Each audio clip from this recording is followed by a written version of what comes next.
Hello, everyone.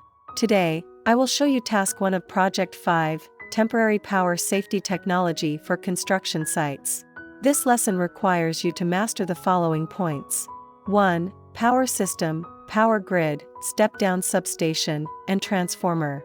2. Classification of power load and consumption facilities on construction sites. Let's start with the power system and power grid. 1. Power system and power grid.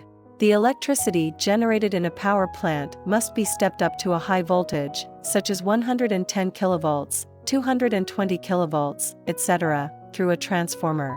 After being transmitted to the electricity-consuming area through power lines, the electricity is lowered to a lower voltage, 6 kV, 10 kV, through a step-down transformer in the substation. The electricity is transmitted to the distribution substations in factories, rural areas, or residential areas. The step-down transformers in the distribution substations then convert the voltage to 380 or 220 volts for end users.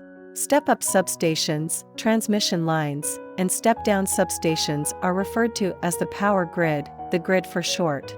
The power grid is an intermediate link between power plants and users for transmission and distribution. Standardizing various power plants, electrical grids, and electrical devices within a certain region into a unified entity is called an electric power system. Presently, the standard voltage levels of the power grid in China include 0.38 kV, 3 kV, 6 kV, 10 kV, 35 kV, 110 kV, 220 kV, and 500 kV. Any voltage below 1 kV is referred to as low voltage, and any voltage above 1 kV is referred to as high voltage. 2. Step-down substations. The step-down substations can change the high voltage levels of transmission to the low voltage levels required by the users and distribute electricity. The voltage of urban power grids is generally 10 kV, and the voltage of electrical equipment is 380 or 220 volts. Therefore, step-down substations are built for most factories, schools, government agencies, and other users. The step-down transformer is the main equipment of the distribution substation. The substations are also equipped with other electrical equipment, such as switchgear devices, protection devices, electrical meters, and distribution bus bars, collectively referred to as distribution devices. The substation that installs all distribution devices inside the building is called an indoor substation. Most substations are indoor. Pole-mounted transformers are the most common practice in rural areas. This type of substation device is easily installed and safe, which requires less investment. The outdoor substation is shown in Figure 517. 3. Transformers. The transformer is an electrical device that changes the voltage of alternating current from one value to another at the same frequency. In industrial and agricultural production and everyday life, the rated voltage of various types of electrical equipment is generally 380 or 220 volts for safety. Under harsh or special environmental conditions, a safe voltage of 36 volts, 24 volts, or 12 volts is also required. Therefore, transformers play a crucial role in power distribution and are widely used. 4. Power load on construction sites. Power load refers to the power consumed by the electrical devices, or the current flowing through the line. Power loads are usually divided into 3 levels regarding the importance of power load and its requirements for power supply reliability and continuity. 1. Level 1 power load. The following situations constitute a Level 1 load. A. Users for whom a power outage would result in loss of life or injury.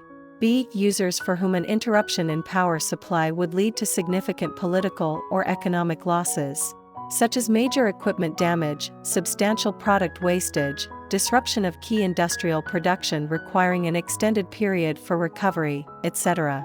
C. Users for whom an interruption in power supply would cause significant political or economic impact, such as railway hubs, public venues for international events, important hotels, etc. 2. Level 2 power load. The following situations constitute a Level 2 load.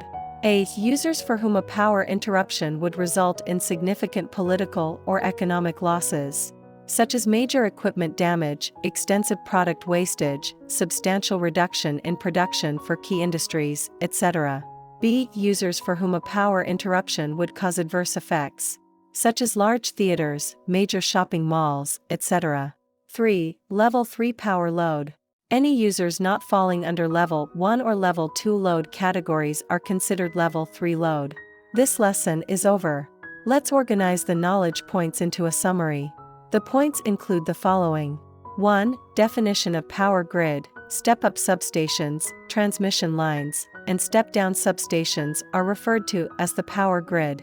2. Definition of power system. Standardizing various power plants, electrical grids, and electrical devices within a certain region into a unified entity is called an electric power system.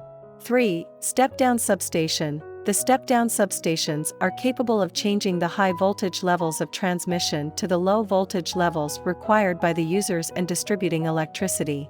4. Transformer. The transformer is an electrical device that changes the voltage of alternating current from one value to another at the same frequency. 5. Classification of power loads on construction sites. Power loads are classified into 3 levels, namely, Level 1, Level 2, and Level 3. That concludes this lesson. Thank you, everyone.